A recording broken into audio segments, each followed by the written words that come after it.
Welcome to the page on asthma, allergies, allergies in the lung, and allergic airways. My name is Dr. Qaadri. The two problems of asthma. Number one, airways tightening or constriction. And number two, airways inflammation or fluid and phlegm buildup. Asthma is extremely common. With asthma, people experience a lot of different things. These include a regular, recurrent cough, wheezing or sounds coming from the chest, getting easily short of breath, like you're not getting enough oxygen, chest tightness, congestion or fluid and phlegm or crud in their chests, allergies, allergy triggers of asthma, and sinusitis. Another very important part of asthma is that many people have allergies that set them off, that bring on the asthma symptoms of cough, congestion, and wheezing.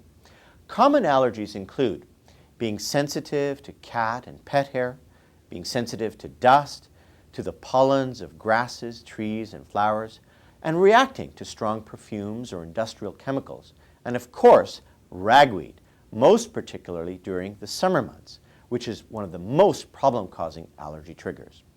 Air quality and the environment are now getting the attention they deserve. Smog, car fumes, factory smoke, secondhand smoke, first-hand smoke, all these together pollute our breathable environment and lead to considerable medical problems.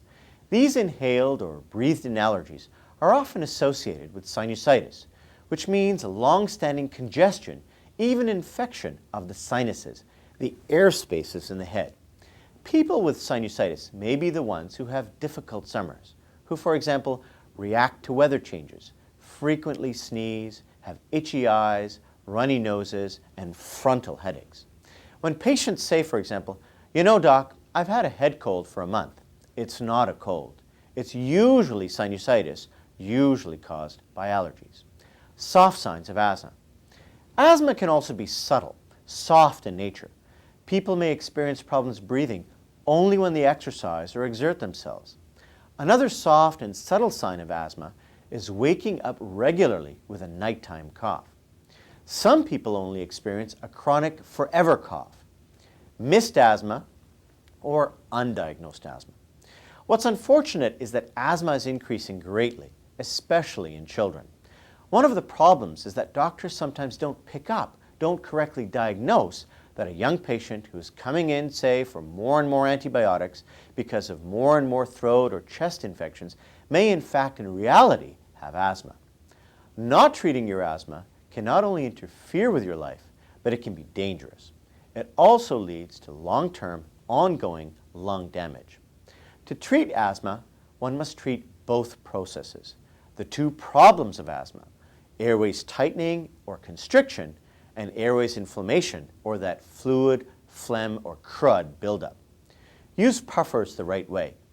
It's important that not only patients be given the puffers that are right for them, but you also be taught how to use the puffers correctly. This is one of the big challenges that doctors face. We prescribe the right medication, but people are not very skilled at using the puffers and various devices. It's important for a doctor to watch how you use your puffers every so often, as there are always suggestions and ways to improve. Overuse of the bronchodilator, overuse of Ventolin. The other problem is that people overuse the blue puffer, the Ventolin, that not only makes them feel better temporarily, but can be dangerous if relied upon exclusively. Ventolin immediately opens up the airways, so people respond quickly and they feel better. But the underlying process, the disease in the lung, the inflammation plugging up the chest with crud and phlegm, that all continues. So don't overuse the blue Ventolin puffer. Allergies, nasal congestion, sinusitis, and sneezing. We all breathe about 16 to 20 times a minute. It's important, of course, not only for the body to function, but for us to have appropriate energy and get oxygen properly. So don't shortchange your breathing. Avoid asthma attacks and avoid having to get hospitalized for it. Asthma can be well controlled, and asthma patients can lead full, energetic, and productive lives.